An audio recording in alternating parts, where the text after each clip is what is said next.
What you just saw were glimpses from the opening ceremony of the FIFA World Cup. The tournament is being held in Qatar, and the country has ensured that it begins the big-ticket event with a bang. The opening ceremony was held on Sunday. It was star-studded. It featured Oscar-winning actor Morgan Freeman, BTS singer Jungkook. He performed the tournament's official song along with Qatari singer Fahad Al-Kubaisi. The song is called Dreamers. The ceremony was centered around the theme of unity and inclusivity. I know it's ironic. Anyway, the tournament was then declared open by Qatar's ruler, Sheikh Tamim bin Hamad Al Thani. He told the world, and I quote, "How lovely it is that people can put aside what divides them to celebrate their diversity and what brings them together." But was the world really in celebratory mood? Well, the West was not. I will tell you why. One particular Western broadcaster cut out of the opening ceremony and decided to speak about Qatar's human rights abuses instead. I am talking about the BBC, the British public broadcaster. It ignored what was happening at the opening ceremony, the fanfare and everything else. Instead, the BBC decided to focus on the treatment of migrant workers in Qatar. Also, the country's ban on homosexuality. In fact, the BBC branded Qatar 2022 the most controversial World Cup in history. Of course, the BBC was well within its rights to call the shots on its own coverage.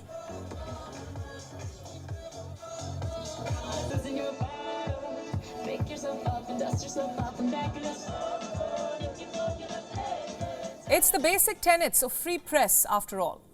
But here's what else free press also entails. Number one, giving a 360-degree view. Number two, telling all sides of the story. Was the BBC doing that? In fact, what was Western media at large doing that?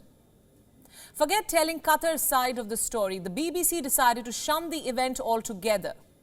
Now that is what a medium that claims to inform and educate cannot do. Look at this. The mission and values of the BBC to provide impartial views and information. Well, I don't know how much of the BBC's Sunday coverage can be called impartial, but hypocritical. Now that's a word being widely used to describe the BBC coverage. Some questioned if the BBC was so against Qatar hosting the tournament, then why did it send its presenter to the Arab nation? You see, the West clearly has gone to Qatar with an agenda, and that agenda appears to be politics over play. Again, I will tell you why. Long before the tournament even kicked off, some Western teams were clear that they will leave no stone unturned to highlight Qatar's human rights abuses. Captains of European teams even decided to wear rainbow-themed armbands in support of LGBTQ rights. This plan has now been parked. European teams are scared that the political armbands can attract disciplinary action. FIFA has warned that it will show the yellow card to the captains even before a match begins. Now that means that the offending captain would have to sit out of every third match, as 2 yellow cards mean an automatic suspension for the next match. But there's something that Team England seems to be hell-bent on doing, and that is to take the knee before every match they play in Qatar, just like it did earlier this evening. Why? It's a stance against institutionalized racism and inequality. England says, and fair enough, Team England is well within its rights to use the World Cup as a platform for protest. Athletes have done that before too. But here's a question. Does Team England always use stadiums as a platform for protest? Or does it selectively choose which stadium and which country it wants to protest in? England's cricket team was touring Pakistan in September. It was a T20 series. And Team England never took the knee. For some reason, England did not feel the need to raise awareness about inequality in a country that is infamous for institutionalized inequality. For sure, people in England know about the treatment meted out to minorities in Pakistan. So why the selective outrage? I'm assuming the BBC does impartially report on the crime against the people of Balochistan. the enforced disappearances, the murders and everything else. So are we to assume now that these stories were not compelling enough to get Team England to take the knee? You see, if you are sincere in your attempt to bring about larger change, you should be consistent. You would not be hypocritical. You would not be selective in your choice of platform. You would look at change, not convenience. What Team England is doing in Qatar is all about convenience. It reeks of it. You see, taking a knee in Qatar is easy. It scores the right points with the audience back home, with human rights groups. It is also in tune with the anti-Qatar narrative in Western media currently. But I want to ask the same Western media tonight, why were they not raising an alarm over Qatar's poor human rights records when Qatar was closing the deal on Harrods? I don't know how many of you know this, but the deal was closed in 2010. The investment arm of Qatar's sovereign wealth fund bought Harrods for around $2.3 billion. Homosexuality was illegal in Qatar back then too. Its labor conditions were in fact worse. But did the Western press do a blanket coverage of Qatar's human rights record back then? I will tell you why it did not. Because then, the London departmental store Harrods needed Qatari money to upgrade, to become more tourism friendly. Above all, to stay in business, it needed the money. Just like France needed Qatar to buy its football club, PSG, or Paris Saint-Germain. It was in 2011 that Qatar Sports Investments bought a 70% stake in PSG. France's former president Nicolas Sarkozy promoted this purchase. He is a PSG fan and he knew the club could really use investment from Qatar. But back then the BBC did this report. Take a look. Qatari takeover heralds new dawn for Paris Saint-Germain. As far as I see, there's no mention of Qatar's human rights record there. Goes without saying, except for a few stray press reports, nobody was up in arms. Why?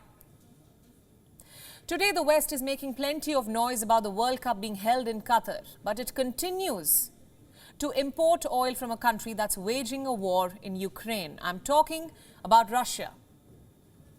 In September this year, the UK imported oil worth £2 million from Russia. This is according to the House of Commons.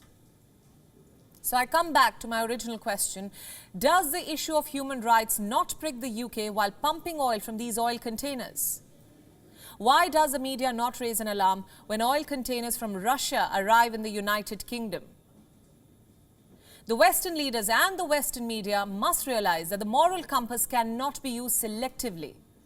If you want to champion human rights, then do that without any hidden agenda, and certainly without hypocrisy. But you know what? The West is not the only villain in this story. Yes, it is synonymous with hypocrisy. We've explained why. But let's be frank, Qatar is no saint. It is pouring money, hiring the biggest names in the business, in the entertainment industry, and getting them to be Qatar's face in sports washing. We've done this story before. The Arab country is trying to champion inclusivity when its human rights record is in utter shambles. Putting together a show around the theme inclusivity does not make you inclusive. Even the FIFA chief agrees. He says, and I quote, "You will never know what it is like to be a migrant worker, to keep saying football is for everyone. It's not. You can't say football is for everyone." Yes, the World Cup is Qatar's opportunity to shove its dirty records under the carpet and project its soft power. But its conduct is really not helping. Be it assaulting an on-air journalist, a U-turn on the sale of beer at World Cup stadiums, or the allegation of bribing an opponent team. You can't hijack the biggest event in football with money and expect the world to be okay with it. Neither Qatar nor the West is on the right side here. Both are being hypocritical. Both want you to believe their side of the story. And both are in the wrong. Again, something the FIFA chief agrees upon. He has called out Western hypocrisy in as many words as possible. Listen in. In the last weeks, we have been assisting in some places, a real lesson of moral, of double moral, I would say. So let's start with the migrant workers, if you allow me.